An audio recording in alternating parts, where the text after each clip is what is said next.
Hello and welcome to the Ice Guys.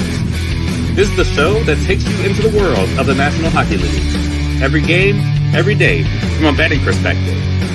With pro sports handicappers, Ian Cameron, Alex P. Smith, and various guests from the world of hockey and sports betting. And now, here's your host, Ian Cameron. Welcome to the Ice Guys, Thursday, February 22nd, presented by Boston Hemp Inc. Ian Cameron, Alex B. Smith. We are joined once again by another special guest here on today's show. It is Mike Volman, longtime playing professional hockey in Switzerland in the Swiss League, and I should call him the champ, is in the house right now. Mike Volman, fresh off a Champions Hockey League title, a big victory for his team, Geneva Servette beating Skellefteå out of the Swedish League in the championship game on Tuesday. Mike, welcome to the Ice Guys show. How are you? Ian, thank you so much for having me. Alex, great to meet you guys. It's a pleasure to be here. Yeah, man, it's been a crazy ride. Last 2 days, a little bit of partying. Hopefully my voice holds up for a good hour. I sound like the one that's won a damn championship. I was telling that to you. No, you sound great. You sound great. I've sounded better. There's no doubt. All right, Mike, get into the career retrospect a little bit with you to start. And by the way, Mike's a very avid interest in betting. We'll get to that in just a moment. But Mike, getting into hockey as a young kid, growing up in New Jersey, eventually moving to Carolina. You said you became a Canes fan at that point, and then you played over in Europe. So take us through that journey. Yeah, for sure. No, there's a lot of stars that had to align for me to get where I am today.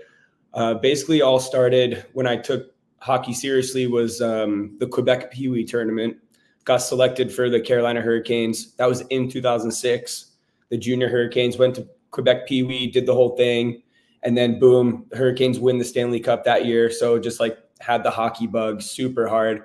So I was 12 years old, 13, 14, did like AAA in North Carolina, which was a lot of traveling every weekend up to Boston, up to Chicago, doing all the, the Nike Bauer Showcase tournaments.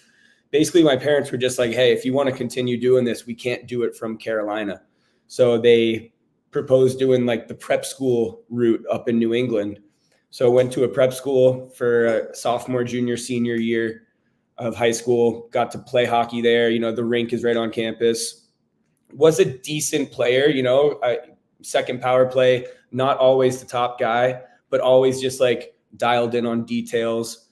I'm a defenseman, right-handed defenseman, which is like there's the least amount of right-handed defensemen out of any other position in hockey. I'm sure you guys know that. Yeah. So yeah, just kind of learned the game, started thinking the game more, played a year of juniors. That got me into Babson, which is NCAA D3. You have a lot of like these D1 schools that come to you and they say, hey, if you play 2 more years of juniors, come to us when you're 21 years old.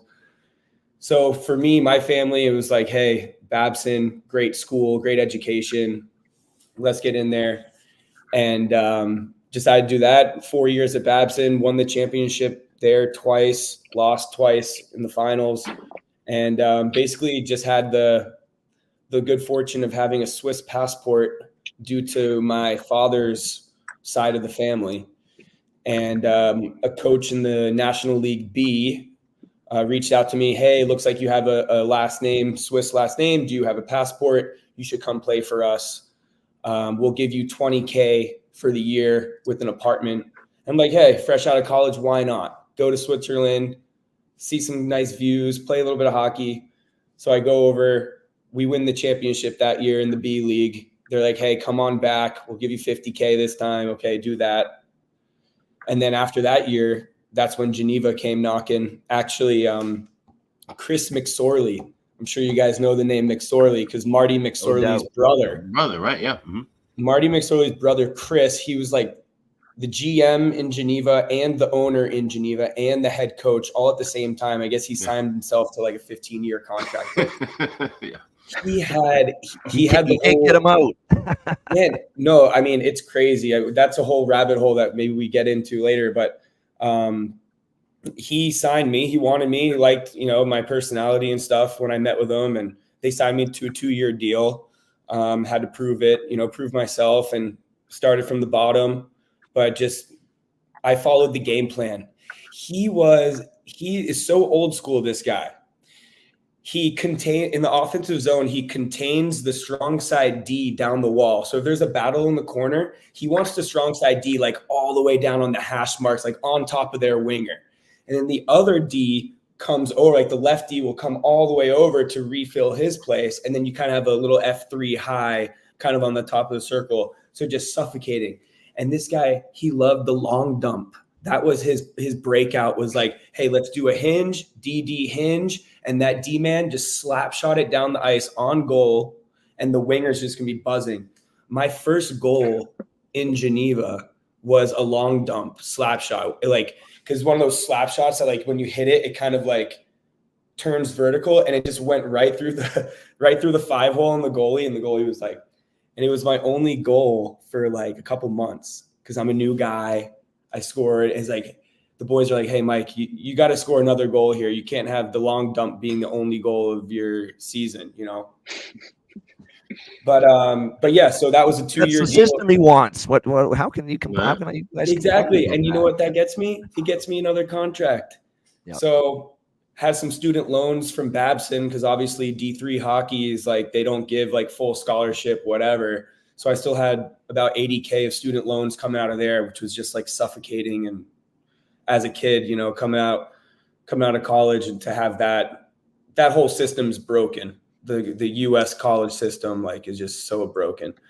But McSorley, he signed me to another deal, and he helped me get some of my money as a signing bonus. So I was able to like pay off those loans. So that was another 2-year deal. Played that out, and then signed a 3-year. And now I'm on the 2nd year of that 3-year deal. And McSorley is no longer with the program. There is some shady stuff going on behind the scenes. I don't want to throw anybody under the bus. He's always had my back, and love McSorley. Hey, if you're watching. But yeah, now Rolex actually owns the team, which is cool because, you know, Geneva, Switzerland, Rolex, home of Rolex. So Rolex came in, bought the team. They bought the hockey club in Geneva, the soccer club in Geneva, and we have a rugby team in Geneva. So it's all under. And for Rolex, it's a tax write-off for them. So we have a budget for hockey, at least I think we're like 10 to 15 million for like all the players and whatever. That's basically them giving back to their community. You know, they're investing. The headquarters is here, so they're for the kids to have people to look up to, whatever. So for them, 15 million, I think it's crazy. That's just like a little tax write-off for them. So. Wow. And like I said, you're fresh off, by the way, and you've been playing there for a few years now. You're fresh off this Champions League title, and I'm looking at this roster of Mike Volman's team here with Geneva Servette. There's people that played and had a nice little run in the National Hockey League on this team. When you look at it, there's Valtteri Filppula on this team. Teemu Hartikainen, you know, is a guy that played with Edmonton many, many years ago in the NHL. Josh Juris, who's actually just down the road from me from Burlington, Ontario, right near Hamilton here. He's on the team with Geneva. There's Daniel Winnick, of course, had many years in the National Hockey League. My guy, Marc-Antoine Pouliot, a guy that we interviewed on this very show last year on the Players Suite. Marc-Antoine Pouliot, who again had a nice little run in the NHL as well. He's on this Geneva Servette team. So you've got some guys that had not just a little bit run, Mike, but a nice bit of experience playing in the National Hockey League. So that's a nice roster you have. I'm not surprised there's success happening here. Oh, no doubt. No doubt. We have some studs on our team. I mean, Geneva as a city is very appealing to guys that are at the end of their career. You know, Winnick has been here for 6 years, the same amount of time as me. And we also had Eric Fair was on the team a couple of years back. We went all the way to the finals. But this was really like Chris McSorley really had like a huge hand in like putting this championship team that we have now together, you know? And so all like credit to him. And I mean, for me personally, like I said, I work hard. I play my game. I've carved out a nice little role for myself as the locker room DJ, supervisor of morale. That would be my role on a team. Yeah. Solid seventh defenseman. solid seventh defenseman, and they, guys get hurt up and forward. I've been playing some fourth line forward, just absolute grinding, playing like college hockey style, and they seem to like me. They seem to like what I bring to the table because I've never been like a huge point producer, but they keep signing me to these deals. So I'm like, hey, you guys want to keep signing me? You're a good team guy. You're a good team guy, baby. right? That's all it takes. Yeah. Positive attitude. Yep, 100%. So we do have a little bit of a video here to show in just a moment. This is actually from just literally 2 days ago. This is Tuesday, February the 20th. That's when this championship game occurred between Geneva Servette, Mike's team, and Skellefteå, of course, in the from the Swedish Elite League. This was post game. After the victory, you can hear the crowd basically going nuts in the background because this was a home game, of course, for Geneva Servette, which, by the way, and I jumped in on them once Mike, when we started arranging this guest spot for Mike, he told me he was in this championship game. I had to go and take a little trip to Bet365 and see what the betting line was for this. It was around minus 130 on Geneva in this game. So I said, you know what? Mike's coming on the show. Pouliot's a guy we had on the Players Suite last year on this show. We got to support these two guys right here. Let's bet Geneva a little bit. And sure enough, they got the job done on Tuesday. So this was Mike post game after a Champions Hockey League championship victory on Tuesday. Here we go. What a game. What a battle. Just both sides going at it. Two really good teams. Unbelievable. Unbelievable atmosphere. Unbelievable teamwork by our team. All credit to them. They played their hearts out too. Which one was tougher, the first or the last period? Oh, the last period for sure. I've never seen time go so slow.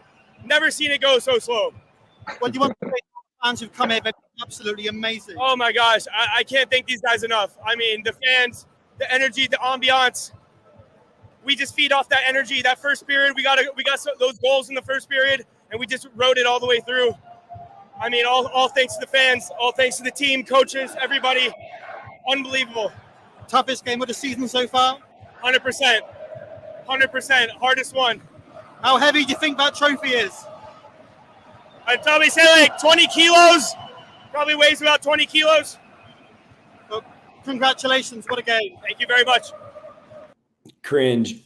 Did this man really ask, was it the hardest game of the season? Is that's it's a championship game? We get all over North about. American writers and beat writers for questions. I can't even. How heavy is the trophy? What? Yeah, and the thing was, he was talking about the CHL season too. Yeah. So it's kind of like he was referring to the CHL season, but when you're a player, you're playing in these games. Like you don't really remember so much about like, okay, we played. I remember the Red Bull Munich game because we played them, but like a lot of times like these games blend together and you don't really remember the score or like if you came back or whatever. So he was talking about the CHL season. They're really trying to like pump up like that they have a season technically, and then there's a playoffs and they're trying to hype it, I get, but yeah, it's kind of like a tough question, That's wild. That was no, and you were definitely in the zone right there. It's funny, time goes by so slowly. You should have played Madonna there. Time goes by so slowly in the dressing room after that game because that's what was on your mind. You're right. Look, when you're trying to close out a championship game, you're right. It feels like that. You're right. Time stands still. It feels like that clock just does not move fast enough. So let's talk about the betting side of things. You are very much interested in it. You dabble in it. You don't get, as of course, understandably, the time zone difference. You don't get a chance to watch and follow the NHL nearly as much as you'd like to. But the most fascinating part I found about you, Mike, is that you wrote a betting thesis for college over there, and it was about NHL betting. First of all, what made you decide to make that a thesis subject? And second of all, what elements of it did you go into in that paper? Yeah, definitely. Well, I got my master's in wealth management over here at the University of Geneva because I did my bachelor's was in finance at Babson. And then when I realized that University of Geneva has a wealth management program in English for $500, 500 francs per semester. Damn. A drop in the bucket compared to American universities. I was like, hey, I'm doing this. It was a 2-year program, all in English, boom, boom, boom. learned a lot about like stocks and finance and all that stuff. So then when it came to like writing my thesis, which was supposed to be, 20, 30, 40 page paper, I'm like, it needs something that I'm passionate about. And obviously sports gambling is and has been a very growing industry with all the legalization going on. And being in sports is something that I want to do after hockey too. So it's just like, hey, this is just the right thing for me to do. So I had a buddy who works at CERN, which is like the particle collider in Geneva. Like they're going to create like a black hole potentially if they collide these protons together or whatever. He's like a data analyst, and he does a lot of coding. So he helped me. That's why I want to give him credit. And we basically took a bunch of NHL data since 2007, and we developed a systematic strategy. We were looking at some indicators, which I'll get into.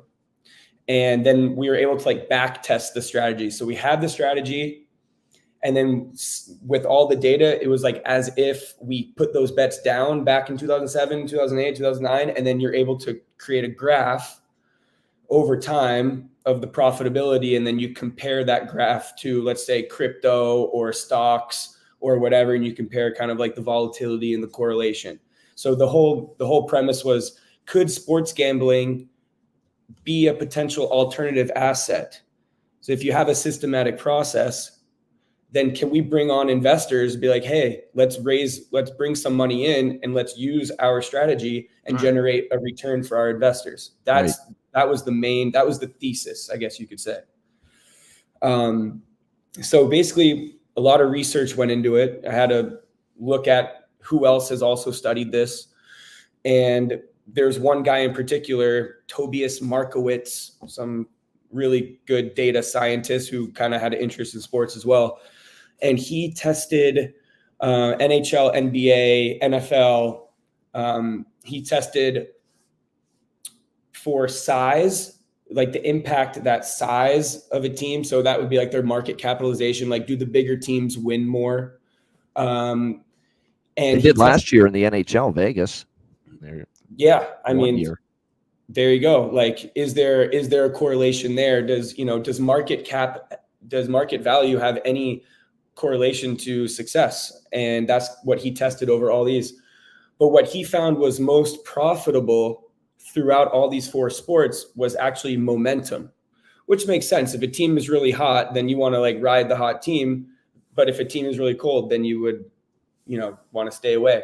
Yep. So what I did was I replicated the strategy that he made. So he made a momentum strategy with NHL data. So my first goal was to match his strategy and code it, do all the coding with my buddy, and get that dialed in. And then from there, I can change the parameters. So for instance, when you're looking at the betting contract, right? So one game, you have team A and team B.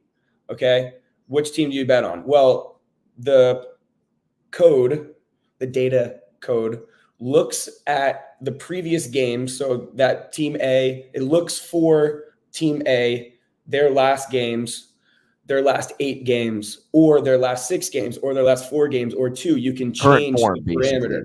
Yeah. Right. So that's how mine was different from his, was that it was changeable, that I could adjust the parameters after the fact. And I can see, okay, he had it like this. And then if you can adjust the parameters, can you make it more profitable over time? Right. And in the end, for the betting contract, team A, team B, there's 2 momentum characteristics.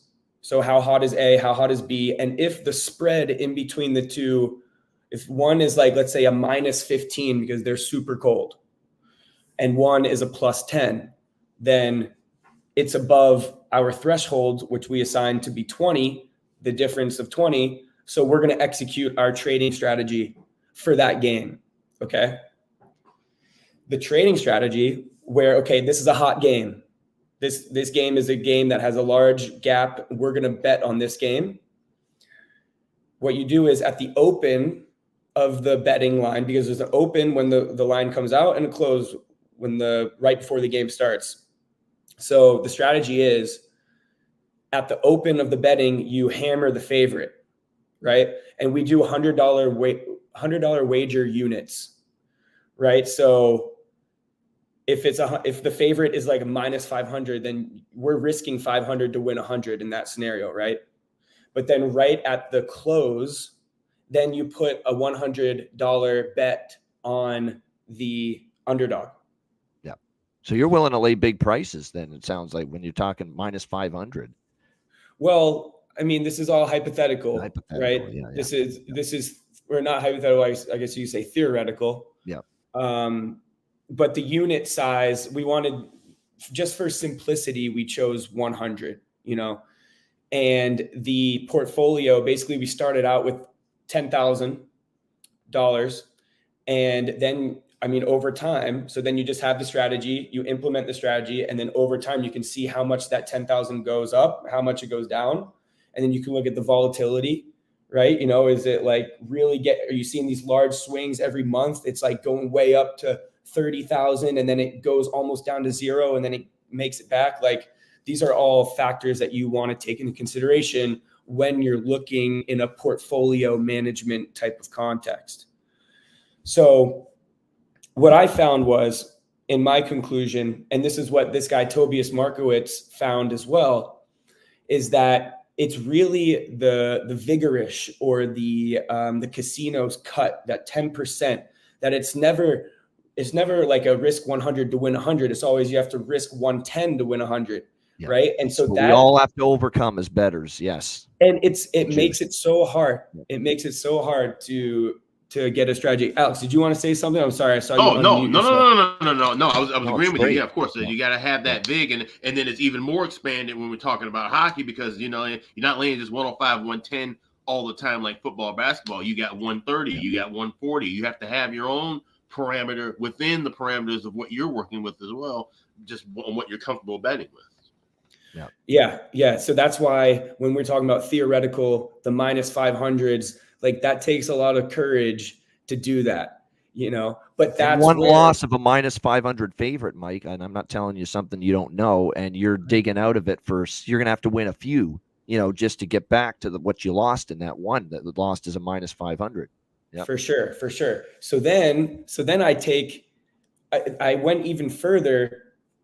Whereas, okay, that minus 500, maybe we don't make that other bet, that little hedge bet on the close, on the underdog. Right. Like, maybe if that spread is wide enough, if it's like a 30-point like spread in terms of their momentum, that this team is so freaking hot and this team is colder than freaking Antarctica, then maybe we don't make that little hedge. Maybe we just, then we just do that. So these were the types of things that I was able to like adjust within my code to try to make, like, literally you run the code and then it pops you a graph. And I'm just looking at, is it going up? Is it going up as much as, and then I'll tweak a couple things and then look at the graph again and screenshot it and kind of, okay, that's going to go into the thing. All about changing the parameters. Yep. Exactly. So the change of parameters is huge. And in terms of the odds, the vigorish, like we're talking about, I was able to take the vigorish out. So I was using like implied probability. So when you look at the odds, then you can find the implied probability. You guys know about this because you guys are living the dream doing this stuff. The winning days we are, the losing ones we're not so sure. Yeah, exactly. I know. I'm sure you guys are. I'm sure it's tough from time to time. I'd love to hear some more about that, but I'll try to wrap up on this thesis piece. But yeah, so I took the vigorish out, and by using the odds, like the actual odds and not the casino odds, I mean, you're seeing profitability through the roof. That's basically what it comes down to in the end. And then when you have the casino vigorish in there, it just kills all the profitability. And that's exactly what this guy Markowitz found too, was that it's very, very tough, nearly impossible to beat the casino with a systematic approach like this, and that's where the parameters, the adjustment comes in. And then I think, it just goes to show that you need to have a sense of what's going on. You can't just go by the numbers. You can't just go by the data. And that's why when you reached out, Ian, to talk about this, I'm like, I want to hear how you guys do it. And it's just like, you guys just know your shit. Well, the thing is, we're not math people. We're not Yeah. algorithm people. We're not, we don't do it that way at all, believe it or not. But I'm fascinated because look, there's people that do it, more of a traditional approach like Alex and I. It's basically looking at, raw statistics, raw numbers, looking at scheduling factors, injuries, that kind of thing. We take all of those factors into consideration. And then we make a decision. Let's not really math or algorithm, or you put numbers into a computer and in a program, and it spits out, oh, we should be betting on this team, or we should know. We don't do it that way, but I'm always fascinated to hear that side of it, because there are people that are math and algorithm and model-based, system-based bettors in the NHL as well, and they're successful. So it's basically different ways to go about trying to be profitable in the end of the day. There's more than one way to cook a pig when it comes to betting on sports. And for us, our raw data really is just sitting in front of a TV or a screen and watching as much hockey as humanly possible. Observational bettors, yes.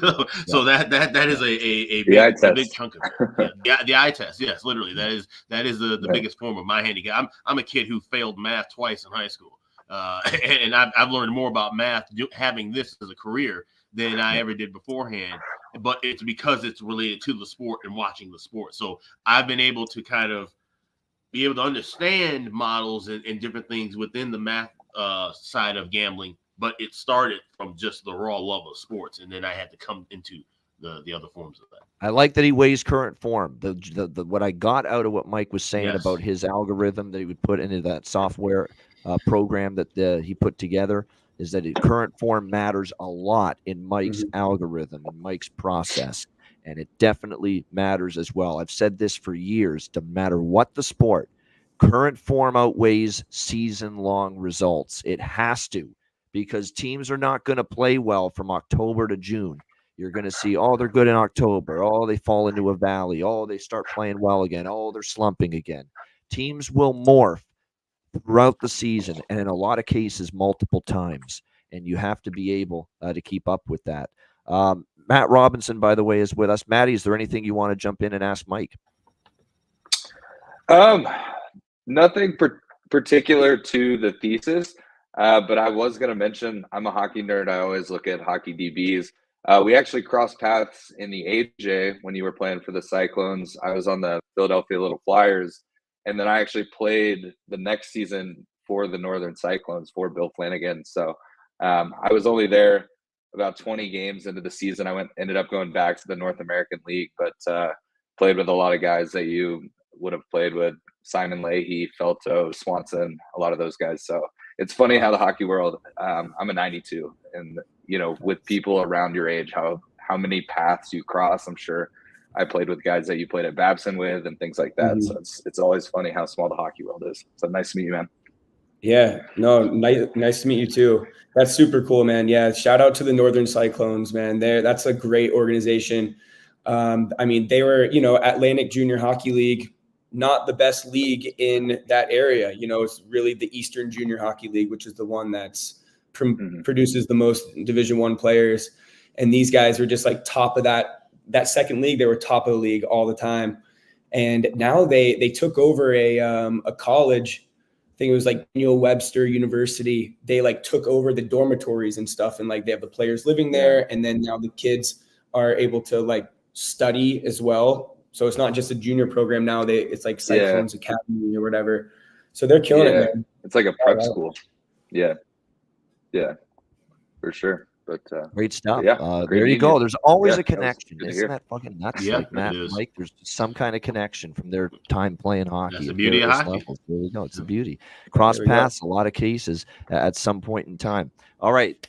I know the chat's itching for some picks. Yeah, they're getting antsy. We're gonna get there right now, quickly, because we want to get right into this huge card on last night. All I'll say is, great night. Aside from the Flyers not figuring out how to put a puck into an empty net, it was a great night overall betting wise. We had Great results, really. Best bet, Toronto, Arizona over. We had the first period over there. Austin Matthews, congratulations, 50 goals for him. He gets it in his home state. Alex's bargain bin, 2 goals for Austin Matthews, cashes at plus 490 last night. And unfortunately, Carter Hutton, by the way, shout out to him. Great job as a guest joining us yesterday. His bargain bin kind of got robbed, but it was the right call. It was offside on what was Nick Robertson's goal. Yeah. That was his bargain bin. It falls short. Matthew Nye's mine falls short. But still, that was a great result with Austin getting the 2. And Bobby McMahon at plus, what was it, 400, 500 cashing again. He just plus continues to 440. score. Yeah, no doubt. Another great find. He got the opening goal of the game for Toronto there.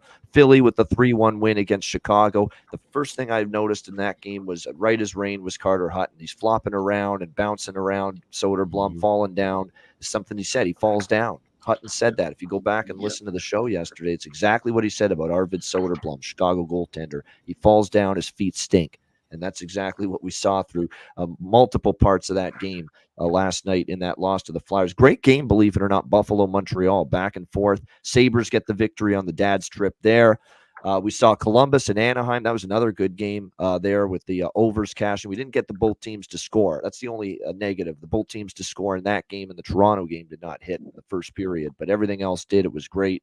And Columbus with a 7-4 win over Anaheim. And then the game of the night was Boston-Edmonton. It was just unbelievable hockey.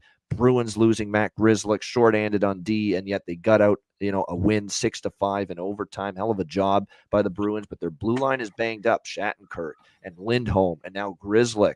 So watch out for that when they play in Calgary here tonight on a back-to-back. We'll get to that when we break down that game, but a hell of a hockey game, 6-5. Alex was on the draw and the live draw. We were all on the live draw with the Bruins and the Oilers last night. First period over as well. Very easy winner there. So great result there, Bruins, Oilers, and a heck of a hockey game. Pulsating action, as Jack Michaels would say, the Oilers television voice. And by the way, shout out to Louis DeBrusque and Jake. That was a great television moment last night. And sure enough, Jake DeBrusque scores a goal in front of his father, Louis, who, of course, does the analyst job in the booth for Edmonton games. So that was really, really good to see. Alex, thoughts on the Wednesday night? Yeah, I mean, like I said, a wonderful card. That Boston-Edmonton game was just absolutely fantastic. I had over 6 from the day before. That cashed in nice and easy. Had the draw pregame and grabbed some live, and pretty much made up for all the other small losses that I had throughout the night. But like I said, cash in first period over in that game as well. So that was a very profitable game. Flyers-Hawks game was just absolutely annoying. I mean, it was just, one, Scott Lawton missing the empty net was just absolutely brutal. And there was about a minute and 40 seconds with empty net time. Flyers did nothing with it. Flyers looked bad for about 45 minutes in this game. And only because of Arvid Soderblom is the reason why the Hawks lost. So this is about 7 or 8 games now where we can solely pin the majority of blame. Let's just say the majority of blame. I won't say solely, but the majority of blame can be pinned on Arvid Soderblom because the Hawks had a lot of energy in life. Of course, they couldn't get a lot of offensive chances going because they're still inept offensively. Even with Bedard back, and he's done all the heavy lifting since he's returned, essentially. He's been involved in, I think, about 92% of the scoring plays in the 4 games since he's returned.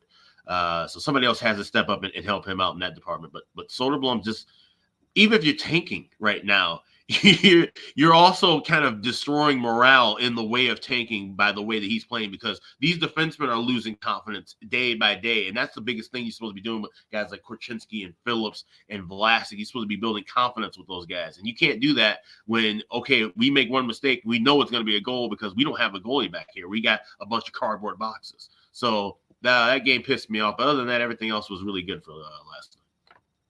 Maddie, how about you? I know it was a good night for you as well, Matt. Yeah, definitely a good night. I'm trying not to repeat, everything you guys just mentioned, but I definitely started slow. Had a couple bets in that Buffalo-Montreal game that ended up not cashing. Had the first period over, and then I live bet the total over at 5.5. Going into the third, 3-2, felt really good about it. Obviously, a tough miss. Had a bunch of wins in the Toronto-Arizona game, though, that definitely made up for it. And then, also in the Oilers Boston game, which was the game that I was probably tuned into most, especially after the first of that Toronto game. I feel like all the bets were looking pretty good as far as that game goes. So was tuned into TNT. Always a great broadcast per usual. And then had those nice sneaky bets on the Columbus Anaheim game that both hit as well for spirit over, game over, things like that. So yeah, another great card tonight. So excited to get into it. And we will get into it in just a moment. Mike, I want to ask you, obviously being in Switzerland, how much NHL do you get to check out? Obviously not as much as us, but how often do you get in to say, oh, see a live game or watch condensed game replays or highlights of some kind? Oh yeah, I mean the condensed games or the quick recaps with the NHL app, that's always my go-to. Yep. But yeah, if I can tune in at like for the 7 p.m. Eastern time games, that's 1 a.m. here. So maybe once or twice a week, if I can catch one, if I happen to be up, having some beers or whatever. But I wish I could watch a lot more. The condensed and the recaps, I try to get the most out of them, but I can't read it as well as you guys, No, enjoy your playing days, Mike. Soak it in, enjoy them, stretch it out for as long as you can. The days will come when you're going to be like us and you're going to be watching all these games and researching like crazy. Those days will come. Don't rush them.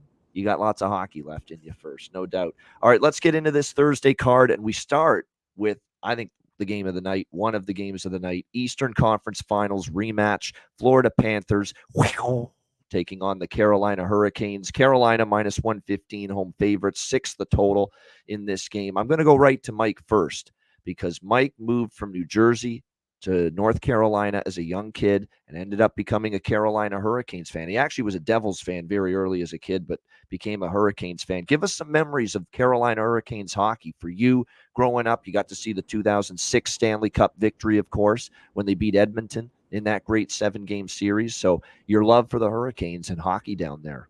Oh yeah. Was it 06 or 07 was when they won that the Stanley Cup? I mean, that was just for Carolina hockey, for young kids growing up. Now everybody wants to be a hockey player. I mean, that just says something about the trajectory of hockey in general throughout the states. You got Austin Matthews coming from Arizona, Florida is developing that, that Gostisbehere, so sick. This guy's gross. And then when I end up going to somebody asked in the chat what prep school I went to New Hampton School. It's up in New Hampshire, but there's like a bunch of Boston fans up there. So it was like the 1 or 2 years after the Canes won that cup, and then it were like Eastern Conference Finals against the Bruins. Yeah. I think it was like Scott Walker, like maybe blindsided or sucker punched someone in the face. Loved his game though. That guy was just worked his ass off, worked his bag off, took no prisoners. Loved Scott Walker's game. Yep. Yeah, that was crazy to watch because I think they beat. I think so. Then it was like back-to-back years. Eastern Conference Finals, I think, with the Bruins. I think the Hurricanes won one, or maybe it was the series before, but it was just like, then I was the only Carolina Hurricanes fan in Boston for, a little bit. But for this game tonight, I want to say that I think Carolina has a bit of an advantage that they played 2 nights ago. And I think that, being around your family and not being on the road, and to have maybe they had a day off yesterday. I'm assuming they maybe had a little morning skate, and then they were able to, the weather down. They played Monday against Chicago, so 2 days off. Yep. Yeah. So they had 2 days off since Chicago. They pumped Chicago 6-3 at home. I think the boys are feeling good. They've been around their families for the last couple of days, enjoying the Carolina weather. Big matchup, like you said. And yeah, Florida is hot, but I think Carolina, they're comfortable where they are in their lives, not even just hockey. I think life is good for the boys right now, and I think they're going to do it tonight. There you go, like in Carolina, and he's jumping on the Matt Robinson bandwagon of trying to make a case for his own team as much as humanly possible on this Ice Guys show. But you know what? It's funny you mentioned that, Mike. I have been raking in the cash left and right with Florida this season, especially the last month and especially on the road, but I don't love them tonight against this Carolina team because I'm going to give the Hurricanes their due. They've won 5 of their last 6. The only loss was at Dallas, where you could argue they outplayed Dallas in that game. And quite honestly, Ottinger was very good when the Stars beat the Canes 4-2 that night. Other than that, they beat New Jersey 1-0. Their defense is back to looking phenomenal again. 1 goal allowed to Zona to go to Vegas and beat them 3-1. That was very, very impressive. 6-3 against Chicago at home. I like where this team's game is at right now. They're not only getting their offense going, and, certainly Svechnikov is back and healthy again. Bunting's heating up. Aho is always consistent. They've got the likes of Stefan Nason, Marty Necas has been outstanding lately. So I like their game right now. Sergei Bobrovsky and Pyotr Kochetkov should be the goalie matchup. It will be Bobrovsky for Florida, projected to be Kochetkov, and I like the way Kochetkov is trending right now for Carolina. He's playing very well going into this matchup. 30 saves in the win against Arizona. He has given up in his last 5 starts. We have seen Kochetkov give up just a grand total of 9 goals. So he's been very solid. Going back to December 30th, we've seen Kochetkov give up 2 or fewer 7 times. So he's really starting to play some solid hockey. The only thing I like here is the draw. I'm going to sprinkle on the draw here with the Panthers and Hurricanes. That's it. Nothing on the side. I actually lean under 6 in this game because I just think with both teams defensively, what we're seeing from them right now, this could be a little bit of a cagey, tight, low-scoring affair. Both teams are defending at a high level right now. Goals against and expected goals against for both the Panthers and the Hurricanes right now are very high. They're top 5 expected goals against teams lately. And as goals against, they're also excellent of late. So it feels like this could be a tighter, maybe low-scoring affair. Just the draw for me in this one, because I do think we could see a pretty competitive game and a chance for overtime. They played each other earlier this year. Florida won in Florida. That was the first meeting since last year's Eastern Final when the Panthers swept the Hurricanes. But now you're in Carolina, and I think Carolina now, they've had this spot circled. There's no question about that. And I like their form enough to not bet against them at home, even though I've been rolling with Florida on the road repeatedly lately. So it's going to be a stay off for me from a side perspective other than the draw.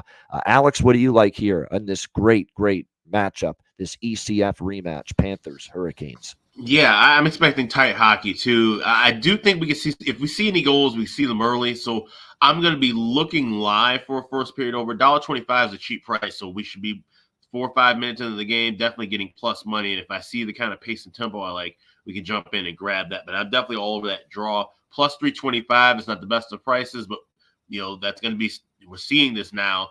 And I made it. I posted a tweet earlier talking about how certain books, notably Bet Online, they flip-flop now where the draw price is right at that 300 level, where the yes-no overtime prop is now the higher value at plus 325, for example, in this particular contest. So shop around, look between your yes-no props and your regulation draws, depending on what books you have, because you might find value hitting one side or the other. So that being said, I have this technically as a yes to go to overtime plus 325, but shop around for the same bet, just different value.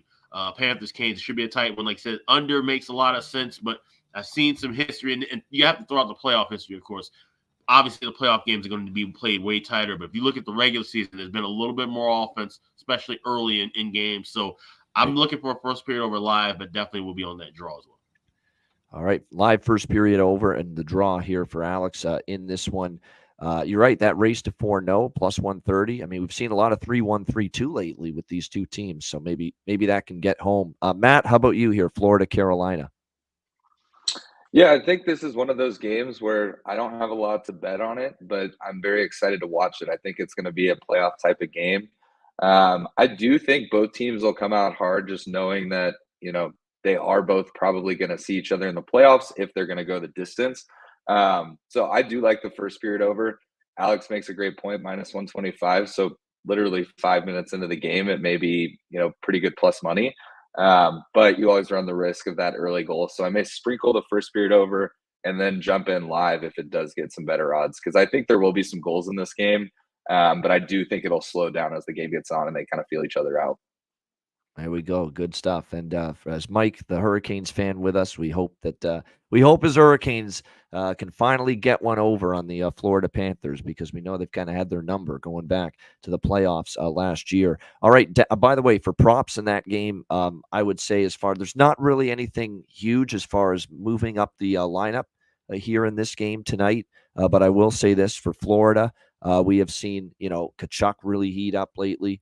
We've seen, obviously, Reinhart just cool off ever so slightly.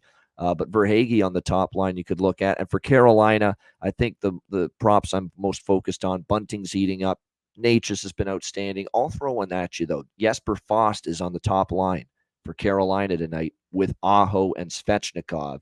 And this is another case of betting markets and odds makers not pricing this properly. So we do have one case of a guy up the lineup, top line role for Jesper Fost tonight, it looks like, for the Carolina Hurricanes. And you can find him tonight at plus 550 to score a goal tonight. Wow. That is a terrific price. Plus 550, Jesper Fost with Aho and Svechnikov on that top line tonight for the Carolina Hurricanes. All right, Dallas and Ottawa next game. Dallas minus 165, road favorites, 6.5 the total in this game.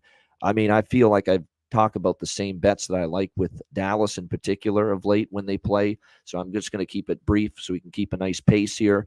First period over, first period both teams to score, full game over, and Dallas team total, which I like the most of all, actually. Dallas team total at a nice over 3.5 here in this game at around minus 130 or so. Here it is. Dallas had 2 games where they played very well and nothing to show for it. 1 out of 4 points when they could have won both games against the Rangers and the Bruins earlier this week. It's a nice little bounce back spot. Ottawa played 2 tough games in Florida. They beat Tampa, fell short agonizingly in overtime. Now, they are playing better, Ottawa. This is not a shoe-in for Dallas. They're going to have to bring it tonight, Dallas, if they're going to win, because Ottawa is playing better hockey. Their form lately has been better. But I'm going to still trust them here after 2 straight losses where they certainly were the better team and played well enough to win. They got robbed by Boston. Swayman had a good game that day. And then, of course, we saw what Shesterkin did. He was insane against the Stars on Tuesday night. So I'm going to go with Dallas team total over. It's the bet that I like the most in this game. Also a little smaller, first period over, first period both teams to score, because Dallas does seem to give up a goal in the opening 20 minutes often. So, and of course over 6.5 as well. Alex, what are you liking here? Dallas, Ottawa. Yeah, just scrambling around because I'm trying to find things that don't exist anymore, like first period, both teams to score at Bet Online. So I'm going to have to switch over to FanDuel. But I like both teams to score. Get to FanDuel. FanDuel, by the way, plus 360 for the draw in that last game, Florida, Carolina. Yep. Oh, there you go. Nice. And, so I like both teams to score in the first period, but I like Dallas first period puck line. I got plus 150 laying that half a goal, because I think the Stars are going to take out some of that frustration on Ottawa early and often. Also, we'll be looking at Dallas team total over. So those are my 3 plays for this one. All right, good stuff there. Matt, what are you thinking for your Stars here against the Ottawa Senators? Yeah, this kind of has a feeling like that Nashville game. I don't think they're going to win 9-2, but I do think this is a game that they know they've had 2 good games. And only got 1 point out of it. So they're going to come out strong. I love Alex's play of first period puck line. I'll also be on the first period over. And if I can find it, I'm going to be on the first period Dallas team total over 1.5. I think, them to score 2 goals in the first isn't a big ask against Ottawa right now. But yeah, and then Ian, you mentioned this is your favorite play of this game, but Stars team total over 3.5. Seems like a no-brainer. If it is a tight game and ends up 4-4 going into overtime, you make sure you hit there.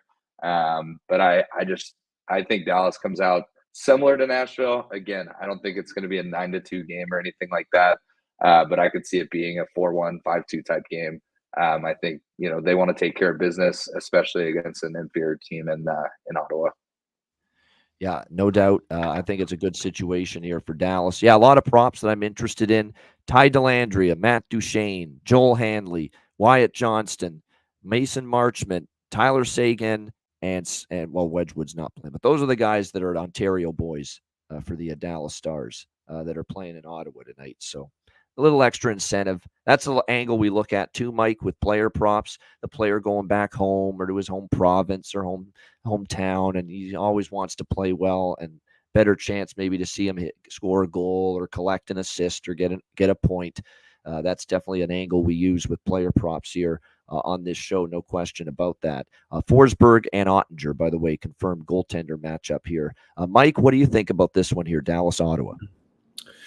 Yeah, I'd say probably just to echo you guys, I like the Dallas over, especially when you look at Forsberg. He's under 900 save percentage, so I don't know if you can have a lot of confidence in him. 3.2 goals a game. Yeah, I like Dallas over total. Oh, and it's a cheap -118 at Pinnacle with that team total there for the. By the way, for Ottawa, there is a prop that I like, a couple Pinto, and I like Stutzla. Stutzla is really starting. The last couple games, Stutzla's really stepped up, +260 for Timmy Stutzla to find the back of the net here tonight for Ottawa. Just don't dive, man. Stop with that. Stop with the BS. Stop with the bullshit. No more diving, no more embellishment. I mean, Mike and I were talking about how that's what we hate about soccer. Don't bring those elements here into this sport. Enough with that. Knock it off, Tim Stutzla. You're better than that. You're a good player. Just don't dive. Don't embellish. Enough. Yes. Yeah. The European soccer culture is in his blood for Stutzel. So hopefully he can remember that he's playing hockey. Exactly. All right, Colorado and Detroit next up. This is a fascinating one. We've got Colorado, big win for them against Vancouver. Not the greatest of spots for them, and they're back on the road where they've struggled quite a bit this season against a Detroit team that they're coming off a long road trip out west. So your guess is as good as mine who's in the better spot here in this game. I remember back in the days, I'm old enough, Alex is old enough, Avs Red Wings, one of the best rivalries in hockey. In the late 90s when both of these teams were awesome and Stanley Cup contenders at the same time. Detroit's won 2 in a row, but again, they're off the 4-game road trip through Edmonton, Vancouver, Calgary, and Seattle. Colorado's off the big win against Vancouver. They play at Detroit. They go back home to face Toronto on Saturday night. So this is a fascinating game. What I'm going to probably look at here, let me just see what the goaltending is here for this game. It looks like Alex Lyon is going to be in net for the Detroit Red Wings. And I am starting to believe and Billy Husso remains out. So Lyon is in net. He hasn't been nearly as sharp lately. I do want to point that out. Lyon has given up 3 goals or more in 5 straight starts. So it hasn't been as smooth sailing lately for Alex Lyon. He's played more games and he hasn't been as effective in net lately for Detroit. But I'm seeing it might be Justus Onanen here tonight for Colorado. And this is a guy that I have no confidence in right now. He's been struggling. This probably is an opportunity for Detroit here, maybe to pounce on this, if indeed it is Justus Onanen in net. So I'll like it more if we get the Onanen confirmation, but I'll still make it official right now. You know, the trifecta of overs for me here. First period over, both teams to score first period. Over 6.5. This Ian Cameron over trifecta has really been good lately. 2 of the 3 of those cashed in the Toronto Zona game, the Columbus Anaheim game. We've swept it a couple of times earlier in the week. We've really been seeing it well with saying this is the game to go with the over trifecta. First period over, first period BTTS, and then, of course, full game over. That is what I'm liking here with the Avs and the Red Wings. Plus, the Avs got caught in a bit of a tighter, bigger game with Vancouver, 3-1. This is where I think it unfurls a little bit more offensively here. Alex, what do you think? Colorado, Detroit. I mean, I like the look of the over trifecta, but the numbers are a little too high for me. So I'm going to kind of do it my little version. First period over and full game over live, along with both teams to score in the first period. And I'm going to take a small shot with Detroit. I'm seeing plus 115 at BetMGM, and it is confirmed by Goalie Post. It will be Alex Lyon and Justus Onanen. So with that goaltending matchup, I can back the Wings here, despite the fact I'm running into a massive buzzsaw of a trend with Colorado dominating in the last 10 meetings of the series and winning. But like I said, this used to be one of the greatest rivalries in all of sports during the 90s and early 2000s. So be interested to see if we can get some of that kind of fever back. Detroit trying to fight for that last wild card spot while Colorado's fighting for a division title. So maybe we can see some animosity and some of that electricity. It won't be the same, but something close to it. This should be a good one to watch. I also want to point out this is a Malinsky special game, which says bet Colorado because Detroit's coming off the 4-game road trip. But the Malinsky special doesn't hit every night. Remember, we talked about Columbus, LA. That was a bet that said bet against LA that night, and LA got the job done. And I feel with Colorado, with Onanen in net and on the road after a big win, that's not something I'm looking at. It isn't. So I'm with Alex. If I'm betting a side, it's Detroit. And I would probably split it up, and I probably will now that it's Onanen. I mean, I am that negative on his play right now. John Massey hit it right with Onanen. He can't find the puck half the time. And that's a big problem. This young kid still is not NHL ready yet. So Detroit team total and even a little money line on Detroit. I might add that to the portfolio. If you can't find the puck, you're not just NHL ready. You're not NHL material. Yeah, that's an issue. That's just part of what you need to do as a goalie. Track the puck. Exactly. What do you think here, Matt? Colorado, Detroit. Yeah, I like the first period over, both teams to score, and game over as well. But I do agree with Alex. It's kind of a hefty price, so I definitely will be on both teams to score first period pregame, but may wait for the other two live.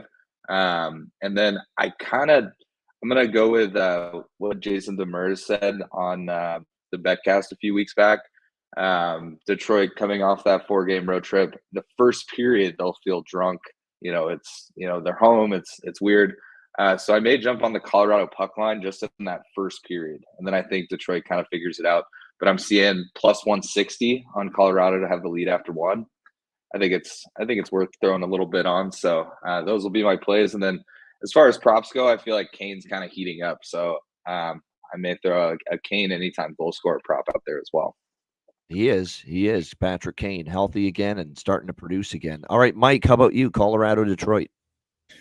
Yeah, I have the same intuition as you guys with the Detroit Red Wings. I think that they have the value here, especially with the goaltending situation with Colorado. I would say money line Detroit would be my pick. And I think that just a little bit contrary to what Matt said, I think that they're going to be happy to be home off the four-game road trip. I think they're going to feel comfortable in the first period. And I would say probably it's going to be tied after the first period, but there was value on that line, plus 160 for Colorado in the first period. So I could see why he would say that, but that's gambling, baby. You see it all. I see a line as high as plus 170 at Caesars. So there's some value in that. Yep, and that tells you shop around. We always tell everyone that. Make sure you shop around. That always helps you get the best of the number, no question. As far as the props go, I like Lehkonen. Lehkonen for Colorado, man. He's heating up. It's still good value on him right now. Arturi Lehkonen for the Colorado Avalanche. For Detroit, like Matt said, he's definitely maybe Rasmussen again. He got the contract extension yesterday. I know John Massey took a shot against Seattle. Didn't pay off that day, but it looks like they're keeping him. New Zealand is keeping him up there with Larkin and Kane. He inked the 4-year deal. Maybe a little contract bump tonight for Michael Rasmussen, so maybe he finds the back of the net tonight. All right, next up, Montreal and Pittsburgh. Penguins minus 260, home favorites. 6 the total in this game. So are we really laying minus 260 with Pittsburgh now? No. Dog and draw. This is nuts. And maybe, look, Montreal on a back-to-back. I get it. Montreal's lost a few in a row. I get it. But I'm okay with that. Taking a shot. Dog plus 220 and the draw in this game. I like the draw even more. Look at this series history with Montreal-Pittsburgh. Both meetings earlier this year went to overtime or a shootout. It was 4-3 in a shootout for Pittsburgh and Montreal in December. In Pittsburgh, it was 3-2 Penguins in overtime. So you're looking at both meetings this year have gone past regulation with the Habs and the Penguins. I know Pittsburgh needs the game badly. This team's form is disgraceful. They cannot be minus 260. If they're going to be minus 260, I'm taking them a chance betting against them, which is exactly what I'm doing here. So Montreal plus 220 and the draw as well for me. And again, shop around. FanDuel has this Montreal-Pittsburgh draw for tonight at plus 400, which is a really good price there. Alex, what do you think here? Habs, Penguins. This is one of my favorite draw plays of the night, and especially with that price. 400 is hard to come by these days. But when you have two teams that have just kind of historically played each other tight, Pittsburgh needing points in the worst of ways. So you can't go wrong looking at the draw with Pittsburgh for the majority of the time here on out, because they want to try and play tight hockey, and they're having trouble scoring. So they have to play more responsible defensively, slow things down. So plus 400, that's the only thing I'm rolling with here is the draw on the Habs and Pens. Caden Primo in net for Montreal, Tristan Jarry for Pittsburgh. That is your confirmed matchup. I do want to point this out about Primo. Last start for him, last couple have been a little bit better. He had a good game against Philadelphia. We saw him play very well against Anaheim February the 13th as well. So Look, he's going to have his ups and downs. He's had some bad starts too, but Primo's been a little bit better lately, and so that's why I don't mind taking the shot on Montreal. But that draw I really like. Plus 400 with this draw. Penguins they just went to OT against the Islanders the other night. Both meetings this year, Montreal, Pittsburgh went to overtime or a shootout. So that plus 400, that is a terrific price for, I think, a stronger probability for overtime tonight than that plus 400 would indicate. Matt, what do you think here? Montreal, Pittsburgh. Yeah, only one play here really caught my eye, and I do like the draw, so I am going to sprinkle on the draw. I wasn't really looking at it pregame, just given the side odds. But like you mentioned, Pittsburgh should not be minus 260 against anyone. I don't care if it's Montreal and they're at home. But the one play I do like pregame as well is Montreal's team total over 2.5 is even money. I think if it doesn't go into overtime 2-2, I think it's very likely Montreal can score 3 goals in this game. So that'll be my 2 plays pregame. I'd be interested to know if Mike Volman algorithm, which weighs current form heavily, would agree with Pittsburgh being a minus 260 favorite tonight in this game, given the fact that Pittsburgh has lost 5 of their last 6 games, 1-5 in their last 6, as they need every point they can get, and yet they're not getting many points right now. What do you think, Mike? Montreal, Pittsburgh? Yeah, no, for sure. I wish that my algorithm was up and running with up-to-date data, but no, I think the old expression, if it looks like shit, if it smells like shit, and it's definitely shit. And I don't think, minus 260, that's just not value for Pittsburgh. I'd say got to go either Montreal or the draw. The plus 400 for the draw seems like it could be a nice little spice up for a parlay or, right straight up. Why not? Yeah. Look, last night we had Boston, Edmonton draw, and this one, there's just a lot of factors pointing to it. The 2 straight games that have gone past regulation this year head-to-head with Montreal, Pittsburgh. And then the propensity for Montreal has played a couple OT games lately. Pittsburgh went to OT the other night against the Islanders, so makes sense. As far as props, Crosby, Slavkovsky, both one for each team tonight. That's what I'd be looking at. All right, next up, not Columbus, Anaheim. We got to update the graphic. It is Washington and Tampa Bay. Next up, we've got Tampa Bay minus 190, home favorites. The total in this one, 6.5 actually, shaded to the under. I don't know if I'm going to do it with the Lightning tonight. I really don't. They really bothered me. They really burned me the other night against Ottawa. That was disheartening what I saw from them. You got absolutely trucked, stomped by Florida, and your response is losing at home to the Ottawa Senators, albeit Ottawa's playing better lately. I'm not trusting them again. I certainly lean in the direction of maybe a Lightning team total over here, but I'm a little gun shy after what I saw in that Ottawa game. That was not good. That was supposed to be a stone cold Tampa Bay spot where you're off an embarrassing loss against a team you're better than at home, and you didn't get the job done. So I am definitely a little leery of going back to that well with Tampa Bay. Lindgren and Vasilevsky is your matchup. Honestly, there's a pass for me, other than maybe I'll probably actually take Ovechkin to score a goal. Ovechkin scored in 6 of the last 7 or 7 of the last 8. He's been up for them. I'd probably maybe consider on the Tampa Bay side of the equation. I think there was someone that moved up the lineup for Tampa Bay tonight. Let me see who it was. It was Acimont on the second line. So Mikey Acimont might take a shot with him. And to Rocco's question earlier, it's Jesper Fast that's moving up to the top line for Carolina tonight. So that's who I mentioned, Jesper Fast. Alex, what do you think here in this one? Washington, Tampa Bay. Yeah, I like this first period over 1.5. I laid it down at 35. With it, we've seen both these teams 7-3 the last 10 to the first period over. 3 of the last 5 meetings have gone over in the first period. Like I said, Tampa Bay, they've got to either come out flying hot and get their offense rolling, or they're going to look like they have the last few games and they're going to give up some goals. So maybe a little sprinkle on both teams to score as well. I don't like that side so much as I do just the first period over, just straight up. So I'll have a little bit more on the over 1.5 than I will both teams to score. All right, Matt, how about you? Capitals, Lightning. Yeah, I don't really like the sides just given the value. I think Tampa Bay turns things around and takes care of business in this one. And typically my play is the over at Tampa. when they do score and play well, they tend to score 5 or 6 goals. So I might wait in game to try and get 6 because I'm not super confident in the Capitals right now at scoring their side. But yeah, this isn't my ideal game. Tampa hasn't been playing well. Washington obviously has been struggling. I know Tampa's still in the mix, so I think they get the win. If anything, maybe Tampa in regulation is worth a look. But yeah, for me, it'll generally be a pass. All right, Mike, what do you think of this one, Washington, Tampa?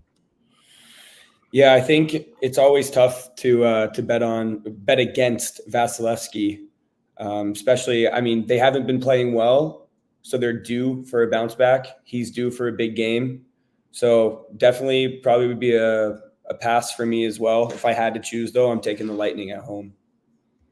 All right, good stuff. All right, we got the tri-state battle. Next up, one of the better games tonight as well, the New York Rangers and the New Jersey Devils, minus 110 both sides here in this game, and the total currently sitting at, looks like, let me just see here with the total, 6.5, actually, 6.5 with the total here, Rangers, Devils. When you look at this matchup here, Rangers, I ain't betting against them, yet at the same time, okay, New Jersey had that lay an egg performance against Washington, 6-2. And you get the sense that maybe this is the one that they had circled. This is the one that they're bringing it here tonight. But I'll tell you what, the Rangers keep finding ways to win. Undefeated since the All-Star break, which we've talked about. They've now reeled off 7 in a row since the break. 3-1 win against Dallas. Now, look, they did have to get bailed out by Shesterkin in that game. He's the main reason they prevailed against the Stars the other night, but he's playing extremely well at the moment for the New York Rangers, and of course he is expected back in net. It was not the greatest night for Nico Dawes the other night, who had been playing well. Not one of his better games against Washington. In the loss the other night, we'll see if he bounces back here in this one.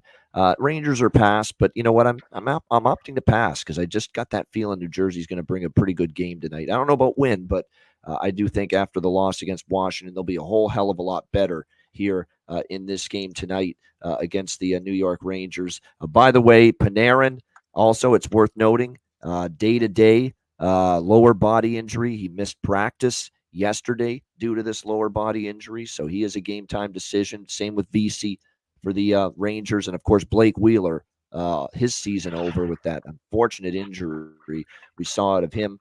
New Jersey Devils, of course, they're still without Dougie Hamilton, but other than that, they got most of their guys back. Looks like John Marino actually on the blue line is a game time decision as well for this one. For me, I'm not looking at a whole lot here really in this one, side or total, quite honestly. Alex, what do you think here? Rangers Devils. Yeah, this is only another game where I like the first period over and the draw. I like the first period over a bit more here. 1.5 minus $1.35. 13 of the last 21 meetings have gone over in the first period with these two teams. So he said the Hudson River rivalry, that's always kind of a heated start. You always get a lot of penalties, a lot of hits. So we could see some power play chances. And I think we see some goals early here. So I might look for a live over as well. See if it's maybe 3 or 4 minutes without some scoring. I can get that 6.5 down to a 6 at MGM or to a 5.5 laying the same price. Then I'll take a shot with that. But I'm liking the first period over, and I, of course, like the draw here too. These are two teams that have played each other quite tight. We haven't seen a OT since going back into the playoffs, but we have seen some kind of closer battles historically. So just a smaller draw, not one of my favorites, but I will have some in pocket along with that first period over. And this is not true blue playoff revenge, playoff redemption, because these teams already played once earlier this season. Rangers won in New Jersey, just like with Florida, Carolina. Earlier in the show, we talked about they've already played once as well. And this rivalry is so heated, it doesn't matter. It carries over playoffs or not. Where Florida, Carolina might be a little different, where you'd want to, have the first game off or something like that. But and they used to be division rivals too, going back. But yeah, when you have playoff division rivalries happen, then the revenge doesn't really matter that much. It's just going to always carry over no matter what time of year it is. Yeah, it's Rangers Devils. And if you're the Rangers, you want to keep winning because you haven't lost since the break. And if you're the Devils, you want to beat the Rangers because you don't like them and you need the points. So there shouldn't be any issue with a lack of getting up for this game. Plus 158, by the way, at FanDuel for that. Both teams to score first period in this game. I think that's what I'm closest to maybe looking at in this game. I could see 1-1. Opening period here. What do you think, Matt? Rangers, Devils? Yeah, I like the first period over, and I definitely don't hate the both teams to score. Really don't know the side here. I would lean the Rangers just given recency. But I know the Devils at home, there is a rivalry there. I typically stay off these types of games from a side perspective. So I'll probably just jump on either the first period over or both teams to score. I'll see what the value is on that just normal first period over and take it from there. Lately for the Rangers, I've been on Will Cooley props, Alexi Lafreniere props. VC may not play, and if VC doesn't play, though, Capo Caco might take that spot on the top line, and he scored in 2 of the last 3 games. So it might be Capo Caco time as far as Rangers props tonight in this game. And then for New Jersey, let me see what we've got here. Really, their lines are status quo, nothing major. Heeshier's been hot after a loss. I think the captain might get on the board tonight. I could see it, maybe Toffoli. Hughes has actually been a little quiet lately, but I'd look maybe Heeshier, Toffoli, maybe Mercer as well. What do you think here in this one, Mike? Good matchup here, Rangers-Devils. Yes, sir. Huge matchup. And the answer is Rangers, 100%. Devils, they got a young defensive core. Marino, he's questionable. As you said, the goaltending was very flaky against Washington the last game. And kind of like I mentioned before, you look at the Rangers since February 10th, that was their last away game where they had a really big travel. Ever since then, they've been playing at home, and they had the Stadium Series, right? So, and then now they're heading over just across the Hudson. The boys are staying at home. They stayed at home last night. They've been at home with the wives and kids. They're feeling good. Life is good for these guys. They're going to go in and do some work tonight. Keep in mind, Mike's first team that he was a fan of growing up in New Jersey was the Devils. So he's going against them tonight and liking the New York Rangers here in this matchup. All right, next up, we've got the New York Islanders and St. Louis Blues, minus 125 road favorites, 6 the total in this game. You know what we're doing here. Give me those Islanders. Draw. Easy choice, easy decision. Islanders have been a draw magnet again lately. Look at the Stadium Series against the Rangers. Look at the game against Pittsburgh the other night. This is East versus West. Each of these teams are in their own playoff battle, separate from one another. They don't give 2 shits if the other gets points. Blues don't care if the Islanders get a point in this game and vice versa. Draw for me in this game. Nothing really on the side or total. I'm not laying a price with the Islanders on the road. Don't love it. St. Louis is now off losses to Toronto and Nashville at home. I think it's a nice bounce back spot for them. So I actually think I lean St. Louis, but not enough to bet it. Just give me the draw. That's what I like here. What do you think, Alex? Islanders, Blues? This is the strongest draw play on the board tonight at plus 350. You got the Islanders who've gone 3 games in a row past regulation. You have the Blues where if you take a look at this home stretch, just the last 5 games, the teams that they've played beat up the Habs. They couldn't slow down the Maple Leafs. A few teams couldn't, able to get a good win against the Oilers. Predators game was real tight with some goals late. They ended up losing. And that Maple Leafs game started off slow and they ended up losing. So they've been trying to slow down the pace of games early. And if you do that with the Islanders, they're not going to draw the fight out and speed things up. They're going to go right there with you. So this is a strong draw play at plus 350. You heard it right there from Alex B. Smith, and I agree wholeheartedly. This popped off the page. You always get those bets in a certain game. It just jumps off the page at you. And for this game, it was definitely the draw. There's no 3 straight, by the way, for the Islanders have gone past regulation. There's no doubt. I actually sprinkled on the over a little bit just because of series history. We've seen 3 straight overs, 6-1, 5-2, 7-4. I can't explain why, but we have seen a lot of goals here with Islanders and Blues. And look, the Islanders defensively the last 2 games have been a shit show.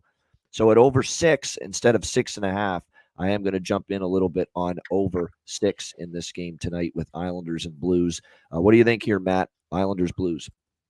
It's Islanders night for sure. I'm definitely on the draw. I think, you have 2 teams that are still in the wild card hunt in separate conferences. They don't give a shit if the other, gets that extra point tonight for the OT loss. So I think I'm hoping it's a 3-3 game going to overtime because I also am with you at 6. I like the over here.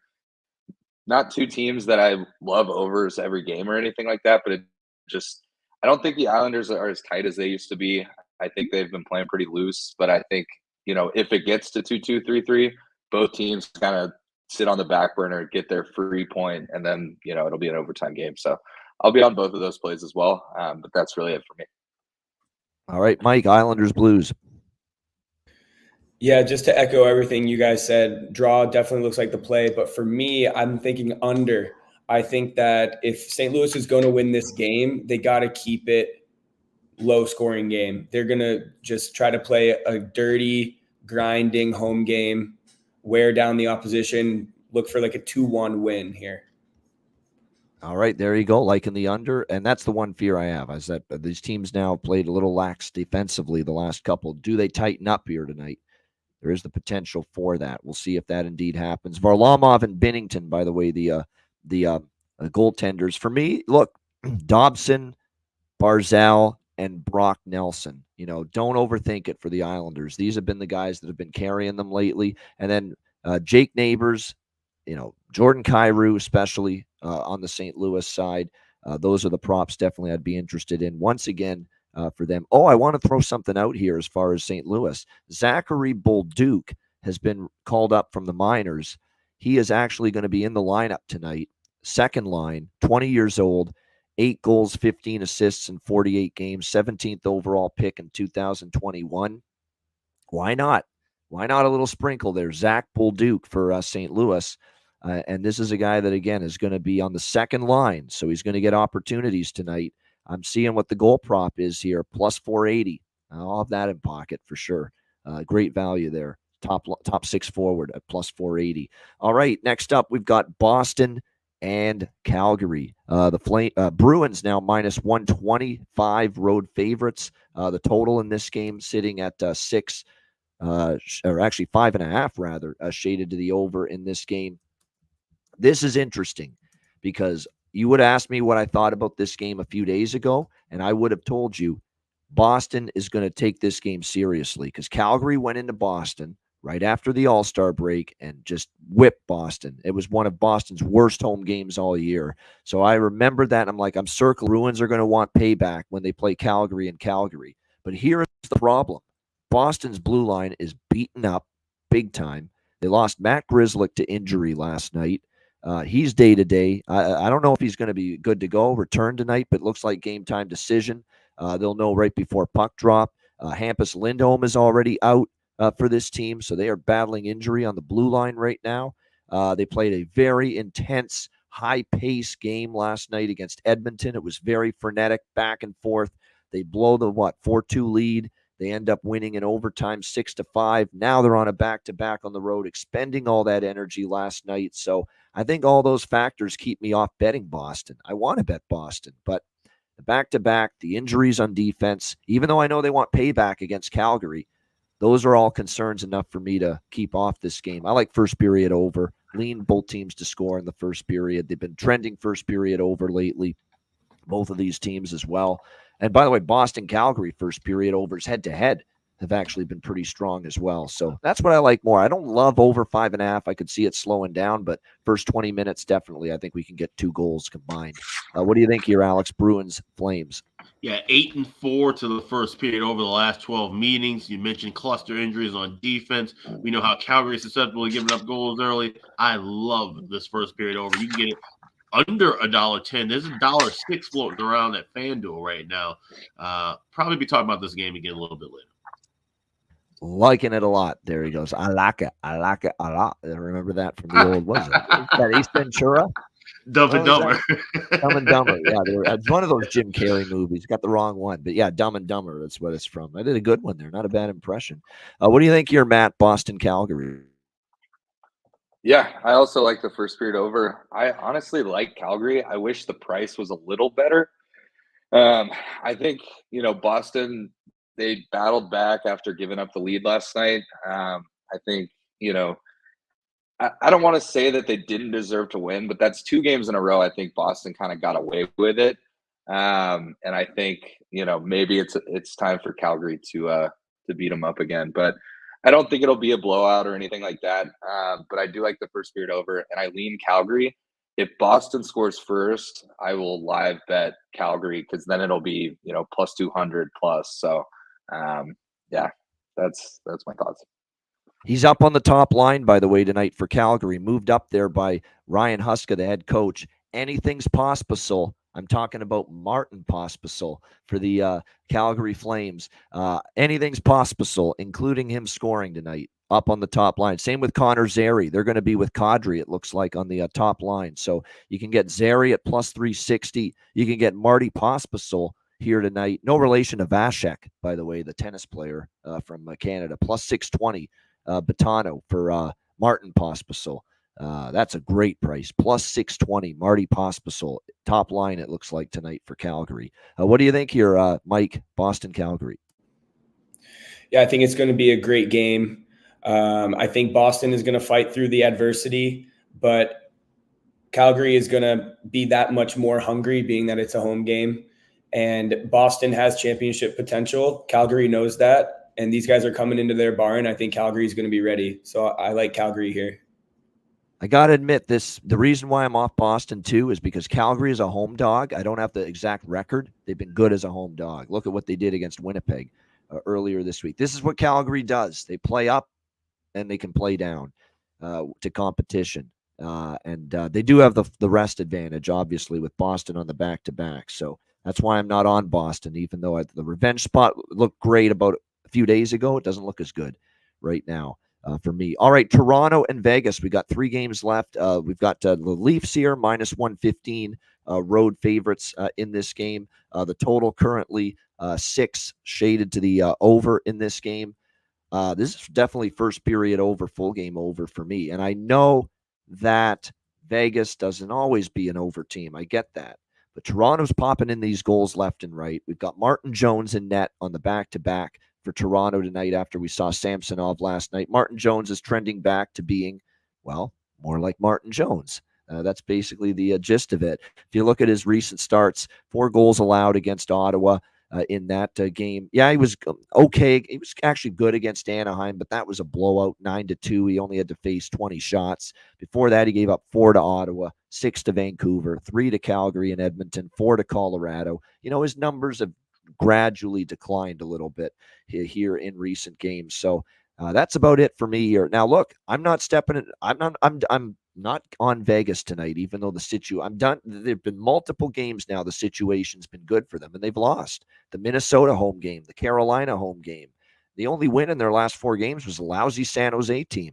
You know, that's it. And then they come back home. They lose to Nashville the other night. So form-wise, Toronto's form is good enough, even on the back-to-back, that I'm not going against them here tonight. But I'm not on them either with Jones and net. So to me, nothing on the side. Just give me first period over, full game over, maybe a little small, both teams to score first period as well. Alex, what do you think? Leafs, Golden Knights. Yeah, it's my over trifecta game. First period over, full game over, and both teams to score in the first. Plus 152 with that both teams to score. I got minus $1.15 at Caesars for that over 6. And I have over 1.5 minus 125 also at Caesars. So those are the 3 things I'm rolling with. Not looking at a side. Don't like the draw here in this one for all you people. Everything on the draw. There's nothing on the draw here with Toronto and Vegas. Just like in the over trifecta in this game. Yeah, for those of you that think we go overkill with the draw, yeah, I'm not on the draw here either in this one with the Leafs and the Golden Knights. And yeah, as far as like I say, the goal with these over trifecta spots, and this is another one for me, is go 2 out of 3. 2 out of 3 ain't bad, like Meatloaf once said. That's what our goal is, and that's what we're aiming for with all of these. So, and look, Morgan Riley's back from his suspension tonight. He'll be back in the lineup. That could actually throw it off defensively for Toronto because they actually have a nice little chemistry going with their current defensive pairs that have been in the rotation since Riley's suspension. Now you bring Riley back, and it kind of upsets the apple cart, throws everything out of whack a little bit. Now, you should like having him back, he's obviously, but I'm just saying that now you finally had some comfort with Benoit McCabe and all these different defensive pairs. Now Morgan Riley comes back, and it might throw things off a little bit for Toronto defensively, which I think enhances the over stance in this game. Matt, how about you here? Leafs, Golden Knights. The chat's going to be bummed. I have nothing to add. I'm just going on the over trifecta as well. So it's 3 of us with the same insight. To be honest with you, I don't know if I'm on this trifecta with Samsonov. But with Jones, I'm on it because I just think, and Vegas, I think, has got to pour it on offensively. Now, look, Mark Stone's a big loss. There's no doubt. And look what they're doing, by the way. And I'll ask Mike about this. Mike, you're aware that some of these teams have buried players injured on long-term injured reserve, so that doesn't count against the cap. They can go out and trade for somebody in the next few weeks, add to their team, and then magically Mark Stone returns in the playoffs, and it doesn't count against the cap. Vegas has done this before with Eichel last year, and people just railed on them. But there is a flaw in the salary cap structure that allows them to do this. So they're exploiting the loophole. You know, don't yell at the Golden Knights. Yeah, should they do that? Competitive integrity, all that? Maybe, maybe not. But fix the loophole that will prevent the team from doing this and taking this route. That's what I say. What do you think, Mike? Toronto, Vegas? Yeah, I mean, in terms of the loophole, you got to use whatever advantages you can get. You can't hold it against them. If other teams have that opportunity, maybe they'll do it as well. I like Vegas here. You know, I think that Toronto's due for a loss. They've been hot lately, but they're due. You know, and they stayed in Vegas last night. Maybe they had a little rookie party. Who knows? But what happens in Vegas stays in Vegas. I think they're going to take the L tonight. It's a really interesting spot because it's definitely situational edge huge for Vegas. Yeah. Rest Toronto off the huge Arizona night. Ma and Pa Matthews were in the crowd, and Austin gets his 50th, and the homecoming for Nyes and Matthews. Now you go to Vegas. It's not a great spot for Toronto, but form matters to me. Vegas's form has been very, very suspect here the last few games. Toronto has been rolling, so that's why I'm not on the side. I think it's a little tricky. All right, next up, we got 2 games left. Mike, I can't say enough thank you for hanging in there because I know this has gone pretty long, but we just got 2 games left here. We've got Vancouver and Seattle. Vancouver minus 135, road favorites in this game. The total currently at 6, shaded to the over with the Canucks and the Kraken. Do the Canucks lose 4 in a row for the first time this season? That ends up being the question. Because now they finally lost 3 in a row for the first time this season with that loss to Colorado, but they have still yet to lose 4 in a row. I don't know. Believe it or not, this was not an automatic, yeah, I'm running to bet Vancouver, and normally this would be. Is this the start of maybe a little bit of a first major hiccup for the Canucks this season? I'm not willing to bet it either way. I don't want Seattle, but I'm not overly excited and giddy about Vancouver minus 135 here. So, for me, maybe draw because I could see that. We have seen the Canucks, play some tight games lately. This is a rivalry, obviously, border war, if you will, Vancouver and Seattle. So, this Kraken will be up for this game. They came back from a road trip against Detroit, lost in overtime 4-3. They've gone to OT 2 of the last 3 games.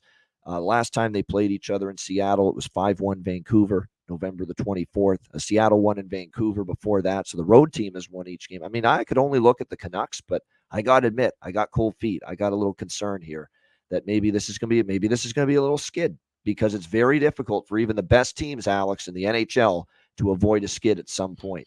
So we'll see how it goes. What do you think here, Vancouver, Seattle?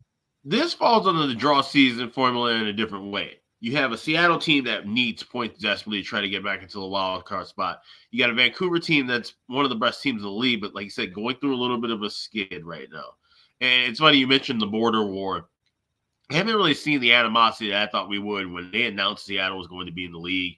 Based on all that I've known, I know a couple people from Vancouver, a couple people from Seattle. Those 2 cities don't like each other, but the animosity hasn't quite taken over to the ice yet. So maybe that could happen at some point. This is the kind of game that could stir that animosity up because you have a Vancouver team that's great, but they're looking a little shaky in current form. A Seattle team that really needs to get back into that momentum where we saw was that about maybe a month and a half ago when they were winning the games. They had that franchise long streak of wins, and it seemed like, okay, maybe Seattle's got some legs and some life in them now. This could be a team that could sneak in, get a wild card spot, and do some damage.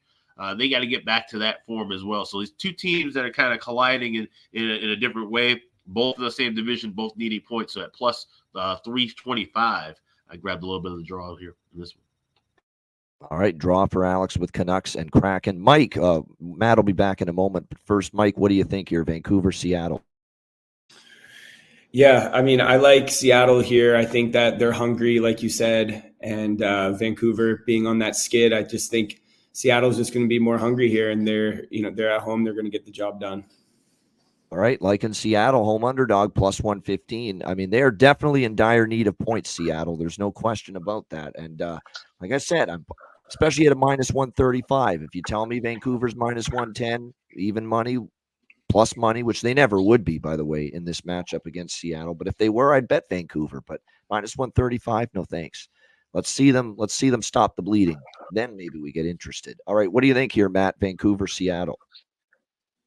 Yeah, I think because Vancouver's coming off that 3-1 loss to Colorado, I like them to come out shooting. They're not a team that generally scores 1 or 0 goals in a game. So I kind of like the first period over here, and then I like the game over at 6. As Mike mentioned, Seattle is hungry. They're trying to fight to stay in a potential playoff spot. They know, a couple more losses in a row, and then they're going to be sellers at the deadline, and kind of start that rebuild almost, I would think. Even though it's only been a couple of years, how can you rebuild a team after 2 years? But yeah, I think both teams will be hungry to get points. I know Vancouver is sort of in cruise control. So I like first period over and game over. Nothing really on the sides here. The Chad is onto it with the Jared McCann angle. Drafted by the Canucks, kind of passed on him, discarded him, if you will. Jared McCann, probably the best look for Seattle props tonight, I would say. And he's been playing well lately as well. The form is there as well for Jared McCann. I would say Niels Höglander, as long as he stays on the top line, he's going to be live. And JT Miller, yes. JT Miller, it seems every game now. He's doing something offensively to help the Vancouver Canucks. So those would be the props I'd look at in that game. All right, we have reached our final game of this card. Nashville Predators, Los Angeles Kings. We've got LA minus 150 home favorites. The total sitting at 6, shaded to the under. I'll give the Kings a whole fuck ton of credit. That was a brutal spot for them against Columbus the other night, and they still won the game. They had a little bit of a slow start. Columbus had chances to take the lead, and then the Quinton Byfield highlight reel goal, which is as good a goal as you'll see this season, to give them a 1-0 lead. It really deflated Columbus. It's what got LA into the game, and they basically took over from that point and won going away 5-1 against Columbus. They're now 5-1 since the coaching change. Since Jim Hiller's taken over as the interim coach, the Kings are 5-1. I'm not going against them here. That being said, for some reason, Nashville just goes to LA and plays this team well. I mean, it's absolutely insane just how well Nashville's played here in LA. You look at the series history in LA, 2-1 earlier this season, last month. Last year, 2-1 in a shootout against LA. They've won 4 of the last 5 meetings overall here in Los Angeles. They've won 2 in a row on the road, very impressive fashion, 5-2 against St. Louis and 5-3 against Vegas, since they got absolutely hosed by Dallas right before that. So, they're playing better. They've had a nice response since Dallas absolutely kicked their tail last week in Nashville. So I'm not going against this run LA's on right now. It's impressing me. They look like they're maybe, other than that Buffalo game, which now looks like an anomaly because they have responded really well since that 7-0 loss to Buffalo. They look like they're putting a hot streak together under the new coach. But this Nashville track record in LA is enough to keep me off the Kings. So it's really not a whole lot here for me. Maybe this is another one where I looked at maybe the draw because we have seen some close, tight 1-goal games with these teams, but I don't love it either way. Not one of my favorite draws either. What do you think here, Alex? Nashville, Los Angeles. Yeah, I didn't go with the draw here. I just went with Nashville on the money line. Not as big as it was with that 2-1 game. That was the huge best bet for me. Going back, but I do like this spot. Obviously, it's the same situation that applies. 12-4 last 16 meetings. Nashville has won 7 of the last 9 in LA that they've won as well. So he said Kings have been playing well, but for some reason they match up poorly against Nashville. This is going back years and years, especially at home. So give me the Preds here at a plus price, plus $1.30. All right, Nashville plus 130 to get the road win as dogs for Alex tonight. Matt, what about you here? Preds, Kings. This is probably a pass game for me, at least pregame. I mean, it is the last game of the card. We'll see, if I have a couple beers, maybe an old fashioned, maybe closer to game time, I like something, but I just don't really like anything pregame for this one. Personally, I'm going back to the well with Cody Glass repair, Cody Glass replace, Cody Glass for Nashville again. 5 shots repeatedly in multiple recent games. The puck finally went in for him against Vegas the other night. We're going back to that well. I like Kevin Fiala as well. Kevin Fiala's heating up. I think he used to be with Nashville for a bit as well, if I'm not mistaken. So Evangelista is not a bad option either for a goal prop Cuban. But Fiala, maybe Evangelista, and certainly Glass are goal props that I'm interested in here in this game. Mike, what do you think here, Nashville, LA? Yeah, I'm in the same boat as Matt there. I think I would stay away from this game. It's going to be an entertaining matchup. But like you said, Nashville plays really well in LA, and it's hard to go against the Kings right now with the run that they are on. So I like what you said about Fiala. Shout out to the Swiss, Kevin Fiala, big Swiss guy. I think that he carries that team. He's one of their best players, and for sure for him to have at least 1 point, maybe 2, I think it could be some good value for the props. Yeah, and Fiala, like I said, his form has been very good lately as well, no doubt, for the LA Kings.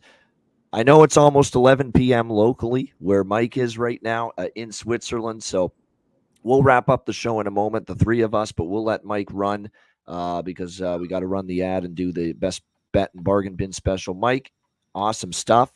Yeah. Just hearing your betting thesis on NHL betting and your algorithm that you put together, it was very fascinating. Cool to hear that. Congrats again on the CHL championship. Good luck the rest of the season. And just know when you hang them up, there might be a spot as a recurring guest here for you on the Ice Guys when you explore this a little bit more. But before we let you go, Mike, maybe not a bargain bin. If you don't have one, you can pass. But a best bet for tonight, if you had to make one, a best bet, what would you go with? Best bet, Carolina at home on the money line. There you go. Is Carolina Hurricanes. Here I am. Rock you like a hurricane. He's hoping to hear a lot of that tonight. Carolina minus 115 against Florida for Mike Volman, his best bet. Mike, it's been a pleasure. Have a good one, and we'll catch up with you soon. Thanks for having me, guys. Yeah, no problem. Yeah, cheers. It was fun. Take care, Mike. Take care, guys. Peace. See ya. Talk soon. Great stuff. There he is, Mike Volman, with us here on the Ice Guys show. Great job and great insight about his betting process as well.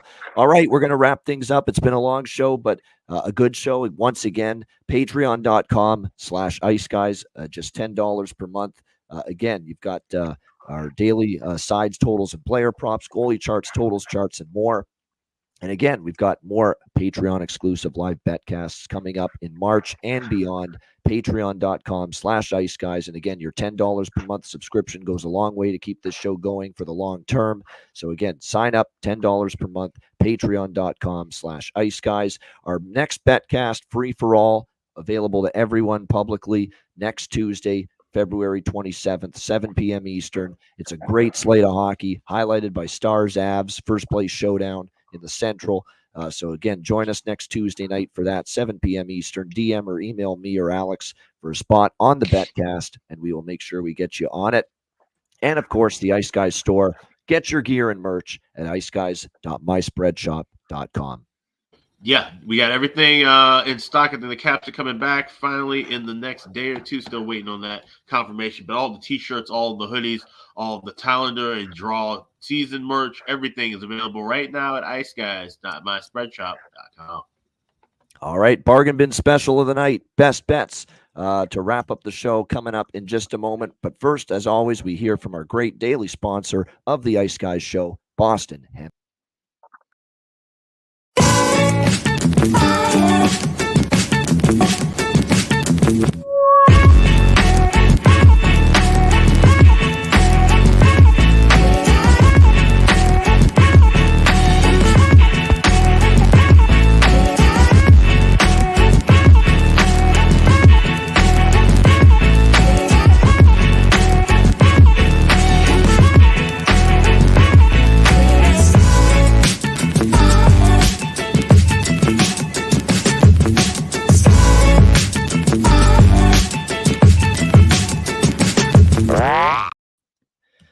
All right, Boston Hemp Inc. Check them out and make sure you go to the website and to get their quality products for 20% off. Use promo code IceGuys at bostonhempinc.com. All right, bargain bin special of the night. Alex, what do you got for an encore? Does it get much better than Austin Matthews? 2 goals at plus 490. What do you got as a follow-up here tonight?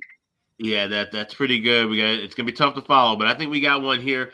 The classic kind of Ian Cameron look, guy moving up the line, guy who's been scoring, and he's also been one of the bargain bin specials in recent memory.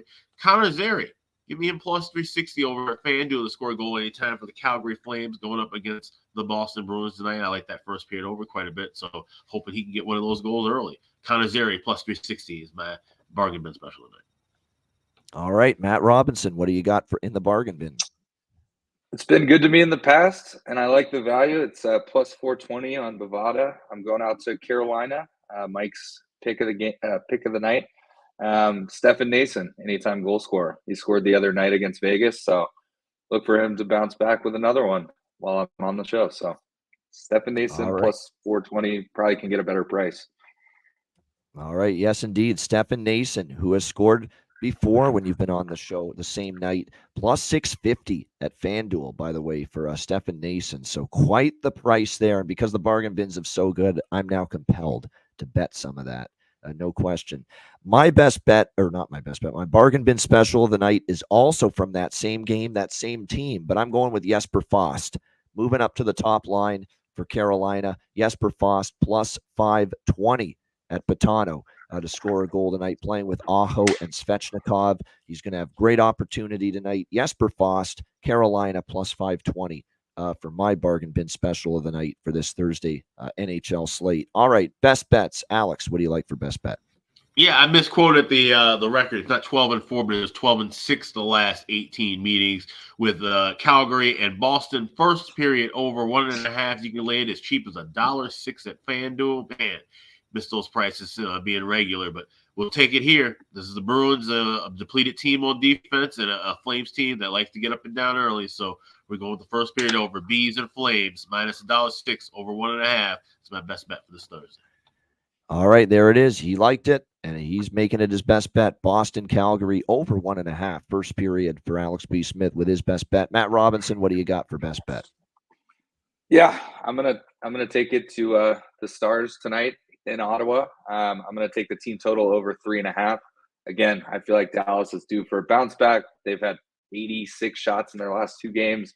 I think they score a few early and keep them going often. So Dallas Stars team total over 3.5. That's my best bet. There you go. Dallas Stars over 3.5. Best bet for Matt Robinson. And my best bet for this slate, it's a good slate. Looking forward to it. I am going to roll with, you know what? I'm going to go tonight for best bet. Don't do this very often, but let's go with a rare first period best bet. And let's do Toronto Vegas first period over Leafs and Golden Knights. I think for Vegas now after the Nashville game, it's 7-1 to the first period over for them in the last 8 games. So let's ride that. The price is very reasonable there in that game. I could see both teams, or at least 2 goals combined between the 2 teams in the opening period. Toronto Vegas over 1.5, minus 125 to minus 130. That is going to be my best bet here for this Thursday NHL card. That'll wrap up this edition of the Ice Guys. Thanks to everyone for joining us. Hit the like button. Thanks again to Mike Volman, a great guest joining us on the show today. A reminder, the Ice Guys is live 7 days a week, Monday to Friday, 2 p.m. Eastern, Saturday and Sunday, noon Eastern. If you can't watch the show live, download the Ice Guys podcast in audio form on all major podcast platforms. For Alex B. Smith and Matt Robinson and our guest today, Mike Volman, I'm Ian Cameron. Have a great Thursday night. Enjoy the games and good luck. And we will talk to you again tomorrow on a Beantown Friday edition of the Ice Guys.